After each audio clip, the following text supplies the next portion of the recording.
Mahiyong 6, which are only 3 classes, and then reading and writing also for Mahiyong 4/12, that's only 1 class, in a total of 17 classes in a week, including the homeroom is 18 hours in a week.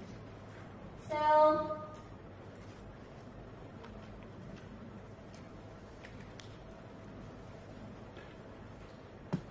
alright, here are my key teaching goals. Firstly, is improve speaking skills. It includes build students' confidence in speaking in English, enhance pronunciation, fluency, and clarity, encourage spontaneous and structured conversation. Second, foster confidence and engagement. So what I have used here is use role plays, group activities, situational dialogues, and presentations. And next, the third one, the last one, is encourage real-world application. So this is to engage students in real-life communication scenarios. Alright, so as you can see from the photos, so here are some of my photos, not much, but repeat a lot in the classroom.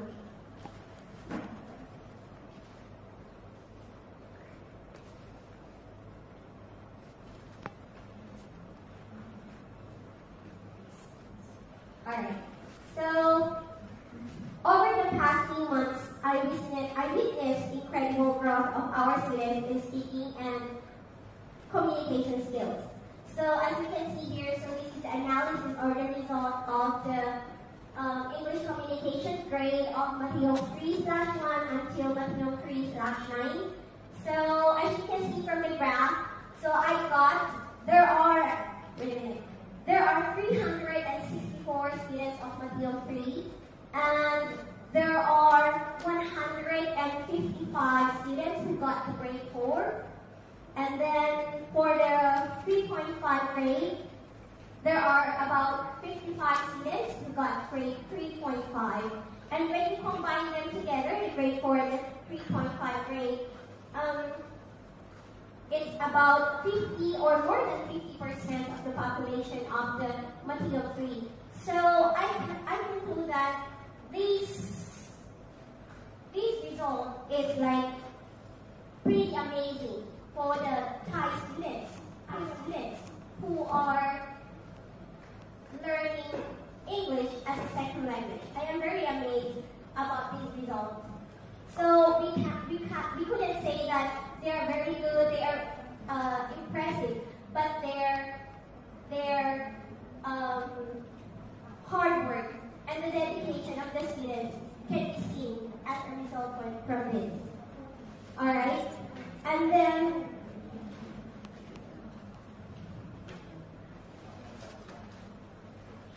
in my class, we didn't just learn grammar and vocabulary. We also focused on real-life communication skills. Through these interactive and creative learning strategies, students have not only improved their verbal skills, but also developed critical thinking skills to adapt to the real situations. We have engaged in discussions, presentations, singing, and role-playing activities which help the students to express themselves clearly and confidently. So here are some of a little bit of their snapshots of their moments. So we have the singing, presentations, group activities. So that's all.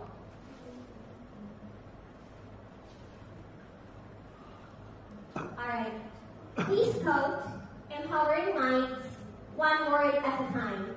I would like to share with you this, because this one inspired me as an English teacher. Empowering minds. This is my role as an English communication teacher. It's to build students' confidence and ability to express themselves clearly, think critically, and engage with the world. And one word at a time. Learning is a gradual process. Every new word or concept a student learns adds to their ability to communicate and understand. We teach words, ignite curiosity, inspire growth, shape the future one word at a time. So that's what I mean, one word at a time. It's very important to learn word every day for the students. And when you put them together, it's going to be a sentence. And when it's a sentence and you've got this confidence, you can express yourselves confidently. I would say that student success is also the teacher's pride. So thank you, and I look forward to an interesting journey of learning at Satri's Textbook. Have a nice day. Challenging. Challenging in what way? In which way? Challenging of my colleagues. No, sorry, not of my colleagues. To inspire the student. But the student just look on the teacher. They will really inspire you already. Okay. And also, because on that those students, especially on the EP and MEP students, they really hate, we can say hate the subject, the mathematics. So, the deeply rewarding on that is if I inspire them to ask a question. So that is the strategy that I'm going to do. How I'm going to inspire and get their attention and to learn about mathematics. So on that one, I have some goals and missions. They are my students, my lovely students. So help the students develop problem solving, like the other said. Logical thinking, and of course, the love of learning. That is the first step. They need to accept first. And then teach students to be patient, accuracy, and perseverance. That's the ultimate mission. Encourage students to ask questions, explore different methods, see mistakes. See mistakes not in a negative way, but in a positive way, to grow. So they will see their mistakes, so they can grow on that one. Then, on that one, that's what I said, inspire students to appreciate the beauty of mathematics. I inspire them, and then we had a conversation, and then they learn mathematics, so they can see the beauty of mathematics after that. And then the perception. Key expectations. Now, it's key expectation of that for the students. Have a growth mindset for the mindset of the students and be engaged and curious. How are they going to be curious? You will know if the students are curious and eager to learn. They will start to ask a lot of questions. Questions not only in the classroom.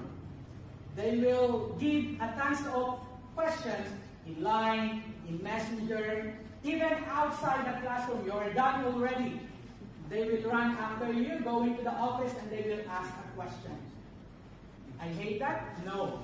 I really love that. As a mathematics teacher, I love that one. That attitude of the students. Means they want to really learn the subject. Then, practice regularly. Practice regularly, that is the most important also in mathematics. Without practice, you cannot learn. You cannot understand the mathematics. Think critically and independently also. Work collaboratively. Be respectful and responsible. Responsible, also, if they have a lot of questions, I have a lot, or tons of work also for them. Tons of quizzes, tons of long tests, chapter tests, and any kinds of tests as well, to evaluate what they have learned also. Thank you, Teacher Jay. And then believe in themselves. That's most important. Believe in themselves. Okay, and then the next one. These are my workbooks that I'm using for the M1 and 2 M3.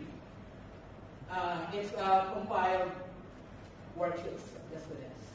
Because in that one, I explained this one already. The subject or the lessons that we have teaching is different from the fundamental. It's additional. So we need to adjust our lesson from the fundamentals lessons to the additional one. So I need to compile more words on that. So this one, Teacher Jay, may I have your critical thinking? I know you love mathematics. I have a mathematics riddle for you here. That's why I put on the blank. It's for Teacher Jay. And that one.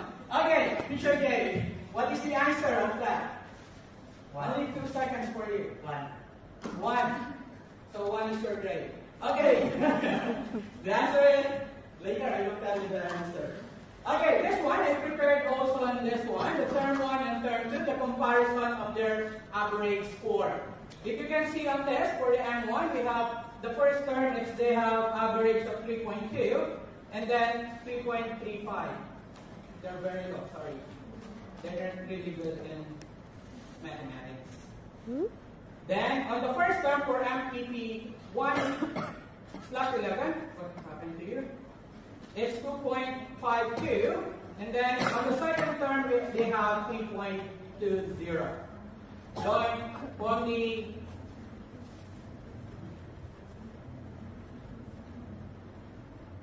EB2/10, they have 2.90, and then the second term is 3.38.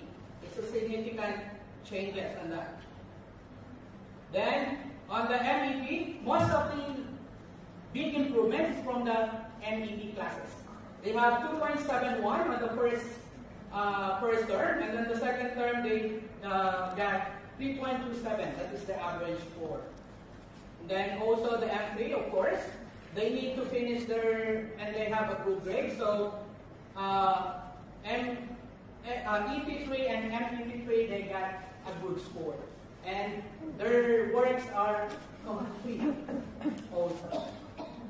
Okay, and then this one, they have, like I said, we are not teaching also only the subject, we are teaching the students to be responsible also.